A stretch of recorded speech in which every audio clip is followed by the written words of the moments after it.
Second part of my interview with Shropshire Youth Theatre. They're taking on Shakespeare next week. As You Like It, a play with plenty of Shropshire connections, on at Theatre 7 and then at Soulton Hall near Wem in May. And I caught up with Tilly Boughton, artistic director Lisa Morris and Tim Ashton from Soulton Hall. Lisa told me why they've chosen to set it, not in Elizabethan times, I guess it would have been, wouldn't it? But near the present day. The 90s. This actually stemmed from a conversation that you were having in committee. And I remember this. I walked into committee meeting and they turned around and went, Rave's really interesting, isn't it? And I was like... What aspect of it? What? And it was just the way that these parties would spring up and people would come together and they would make these really creative things happen, and they would be in a situation and in a community for these weekends, and they had this immense amount of freedom. And at that point, that made me go, okay, something's clearly spiked the interest of the committee and the interest of the group. Where might this fit? And I sort of parked it for a moment and left it. And that's when the discussions with Tim started happening about As You Like It. And the more we read into As You Like It, the more I started perceiving it as this celebration of youth and celebration of love and celebration of actually all of the big feelings that young people have.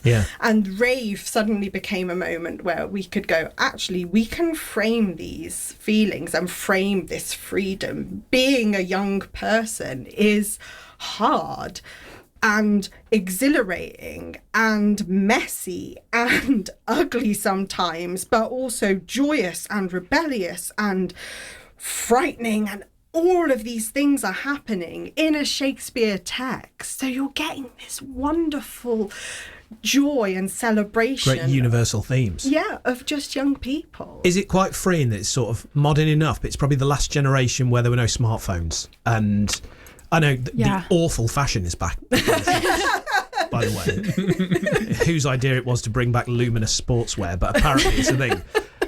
Is there something quite freeing about the lack of technology and the more analogue nature of life? Yeah, no, I really think there is, because again, it's something our generation doesn't have any idea of how that worked, really. And the idea that you would literally have to go to a telephone booth in the middle of nowhere and wait for a phone call to be told where to go to a rave it's mind-boggling to me. I guess you had to become kind of really immersed in the traditional version of it.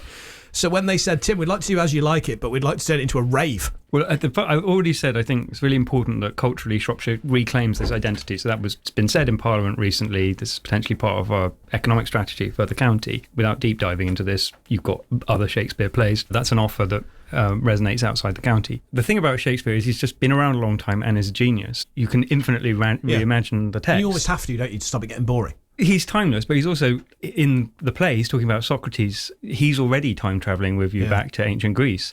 And you're sort of in the Forest of Arden, which is Shropshire and sort of Warwickshire, but you're also sort of in France. And sort of no one's really clear what the time is anyway. Are you in it? In the play? Yeah. Yeah, I'm in What's the play. your role? Rosalind. Yeah, it's a lot of lines. So yeah. How hard has that been to learn? Awful. Because is it in Shakespearean language? Yeah. Because you might as well be learning it in French, I guess. Yeah, it feels like that. It feels like a foreign language. It's so fun to learn it, but yeah, it's a lot of effort, a lot of time. What I would say to finish is it's much easier to wear baggy jeans and a jumper than a corset and a dress, isn't it? So you've absolutely lucked out on the costume changes. Yeah. Yeah, it sounds like it's going to be a brilliant production, and it's a theatre company run by the young people who are in it. And you can buy tickets for the shows on Tuesday, Wednesday and Thursday from Theatre 7, and then it's on at Soulton Hall, a fabulous old home near Wem in May, which has got links to the play and various other aspects of Shakespearean history and all kinds of things as well. Fascinating place to go, theatre or not. Right, that is about it from me.